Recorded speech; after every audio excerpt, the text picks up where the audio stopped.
hojii misooma koriidaraa kana wal qabatee hojii kana paakeejii guutuudhaan karoorfannee kan hojiitti seenne qabiyyeen isaa guutuun daandii miilaa, daandii saayikilii, paarkiiwwan konkolaataan keessa dhaabbachuu danda'u, tajaajila chaarjii konkolaatota elektirikiitiif kennuu kan danda'u dabalatee iddoowwan miidhagina magaalaa dabaluu danda'an hedduu of keessatti qabateeti kan argamu jechaadha.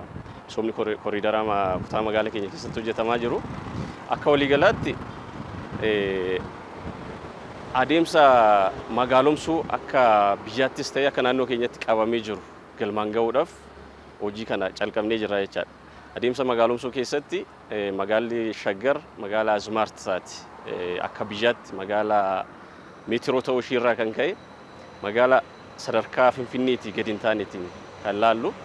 Isa sana sadarkaa sanatti misoomsuudhaaf gara hojii kanatti kan seenne jechaadha.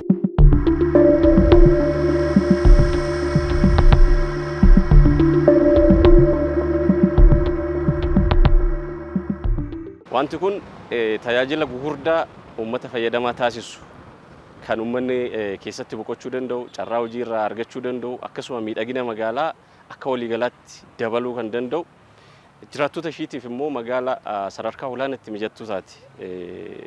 Ijaaruu keessatti qooda akka qabaatutti misooma koriidaraa kana kan eegalle qabiyyee guutuudhaan eegalle gaafan jedhu hojii miidhaginaa qofa otoo hin ta'in hojii carraa hojii uumuu, fakkeenyaaf kaafteeriyaawwan adda addaa as keessatti argamu, manneen fincaanii hawaasaa as keessatti argama, iddoowwan tapha ijoollee daa'imman bahanii itti bashannanuu danda'an, bakka uummanni gadi bahee ispoortii adda addaatti hojjechuu danda'u, baaskeettibool fiildii, mini istaadiyeemii, akkasuma iddoowwan tapha garaagaraa of keessaa qaba.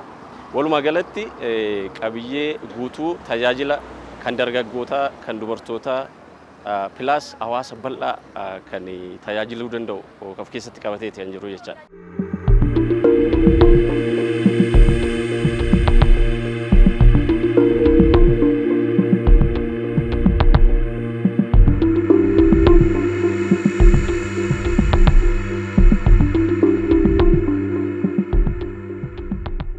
Hojii kana milkeessuudhaaf gama hundumaanuu hawaasa wajjiniin walitti hidhamneeti kan hojjechaa jiru jechaadha. Kana gaafan jedhu hawaasni keenya calqaba iddoo qulqulleessurraa kaasee right of way daangaa kabachiisurraa kaasee dhiibbaa tokko malee fedhii isaatiin daangaa misooma koriidaraa kana qulqulleessee misoomni kun kan kiyya jechuudhaan misooma sana ofitti fudhatee deeggarsa bal'aa nuu gochuu calqabee jira. Calqabuu qofa otoo hin ta'in haga hojiin isaa xumuramutti haga ammaatti nu faana jira jechaadha. Qulqullinni hojii kana akka hin badne qulqullina isaa eegsisu, saffisaan hojjetamee akka galma ga'uuf nageenya namoota bakka kanatti hojjetanii eegsisu, akkasumas wantoota hojjetaa naannoo kanaatiif barbaachisu bira dhaabbatee uummanni tajaajila deeggarsa guutuu nuufis hojjettootaafis kennaa kan jiruu fi walitti hidhamiinsa hawaasaa fi mootummaatiin hojjetamaa kan jiru ta'uu isaati jechaadha.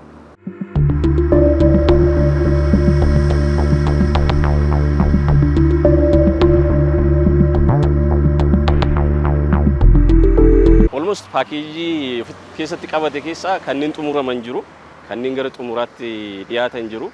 Almost gara finishing irra jirra jechaadha. Finishing irra jirra.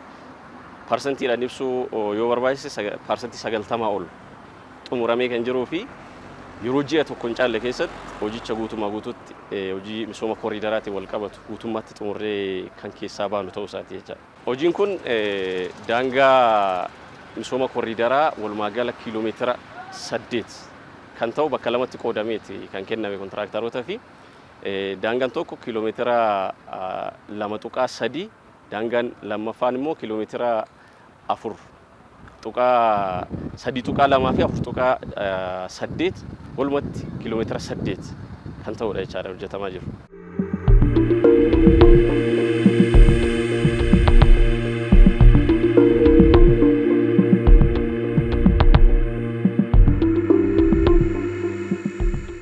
Akka waliigalaatti bu'aan inni argamsiisu hawaasa bal'aadhaaf tokkoffaa magaalummaan naannoo kanatti akka lafa qabatu godha jechaadha. Kana jechuun Shaggar Smart City gaafa ijaarru Smart Cityin uummataaf kan ijaaramu bu'aan isaa kan uummataati. Haala waliigalaa jireenya uummataa guutummaatti jijjiiruu kan danda'u. Kana gaafan siin jedhu smart lifein smart city keessatti kan inni argamu. Smart city ijaarra gaafa jennu walumaa galatti smart people smart life ijaarra jechuudha.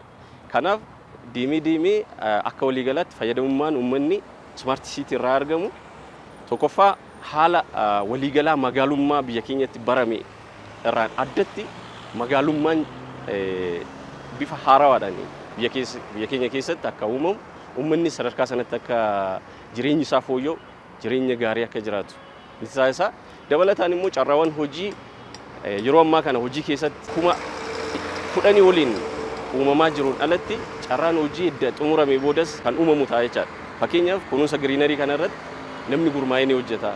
Kaafiiwwan adda addaa gara 6 ta'an as keessaa qabna jechaadha. Kaafii gurguddaa kana keessatti carraa hojii bal'aatu uumama. Iddoowwan paarkingii digital paarkingii ta'an gara 6 qabna.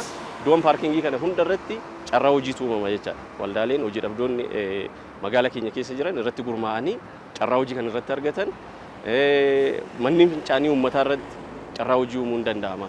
Iddoowwan bashannanaa tapha ijoollees haa ta'u miini istaadiyeemii adda addaa ijaaraa jiru keessatti carraa hojiitu uumama.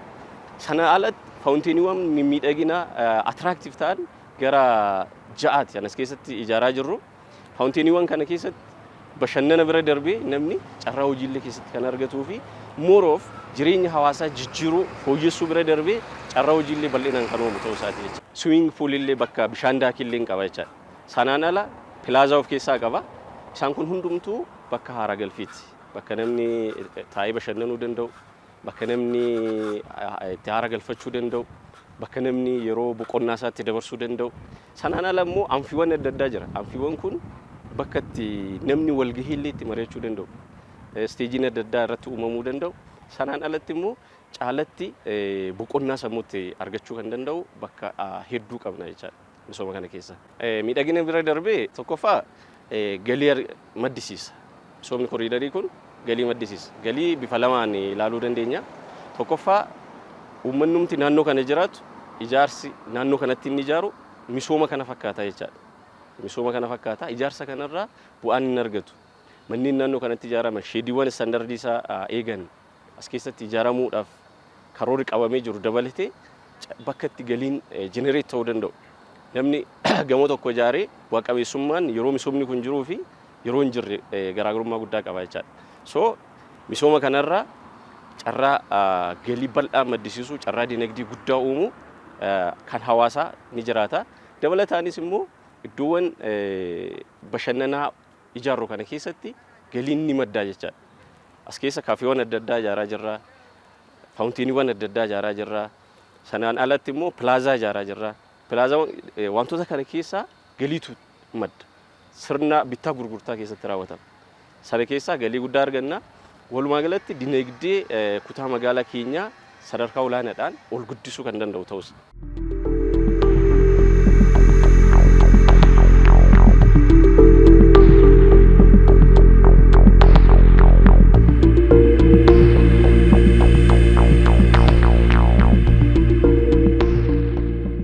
Projektiin kun as dhufuudhaan isaarraa kan ka'e carraan hojii bakkee adda addaa irra hojjetaa turre keessa akkasumas asitti dhufnee naannootti dhalannetti akka hojjennu carraa nu taasise keessaa tokko jechuudha.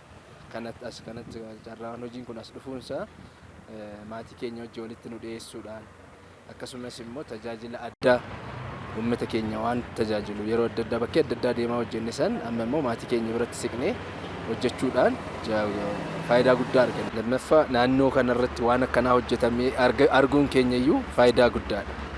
Tajaajilli uummata keenyaas keessatti bifa kanaan dabaluunsaa isa keessa tajaajilamaa ta'uunsaarrayyuu nutis fayyadamaa piroojeektii kanaa jechuudha. Carraa hojii argamuudhaan alatti faayidaan uummata keenyaa kana keessa galee obboleeyyan keenya haadholiin keenyas keessatti hojjetan carraa kana argachuun isaanii itti dhiyeenyaan hojiin carraa hojii mana itti dhiyaachuun isaa faayidaa guddaadha. Kanaaf hojiin asitti hojjetamu kun baay'ee kan tajaajila uummata keenyaa, tajaajila magaala keenyaa, miidhagina magaala keenyaa, tuurizimiidhaaf akkaataa itti oolutti kan hojjetamaa jiru waan ta'eef faayidaan inni qabu lakkoofsaan kana jennee kan hin tilmaamne. faayidaa guddaadha argachaa jiru. Piroojektooleen akkanaa kun uummata magaalaa Shaggar keessatti as qofatti odoo hin taane bal'inaan kutaalee magaalaa adda addaa keessatti hojjetamuu akka qabu. Kan immoo mootummaan ammas cimsee osoo itti fufee koriidarii bal'inaan akkanatti akka barbaanne sochii uummataa akkaataa barbaachisaa ta'een akkas socho'amu wookwee akkanaa bareedee hojjetame giriinariin akkanaa bareedamee hojjetame kun baay'ee murteessaadha guddina magaalaa keenya kanaaf jechuudha. So sochiin as jiru kun piroojeektiin as jiru kun kana caalaa kutaalee magaalaa biraa keessattis bal'atee osoo itti fufee gaariidha kan jedhu yaada qaba. Hojii dhabeeyyii ture amma immoo digituu kan harka hojii nuulee akka hojjennee jiraannuuf waan tajaajileef baay'ee faayidaa irraa arganneerra. Baay'eetti akka digitiitti hojiin kun baay'ee nama gammachiisadha. Carraa kana argadhee hojii kana hojjechuu kootiin baay'eetti boora. Baay'een itti gammada. Baay'eetti jijjiirameera. Baay'eetti gammadee maatii kootis akkasumatti waliin jiraachuu baay'ee na gargaareera jechuudha. Koriidariin kun eega dhufee magaalli Shaggaris hundeeffamuu ishee waan xiqqoo ta'e waggaa 3 sirra taatefu amma sootti wal argame naannoo kana sirriitti turreefnu sirriitti baasee nama hundachiisee uummanni irree halluu dibaa qalama irree akka tokko godha ibsaa baasaa gaayee misoomni kun misooma kiyya jedhee namni sirriitti hirmaata.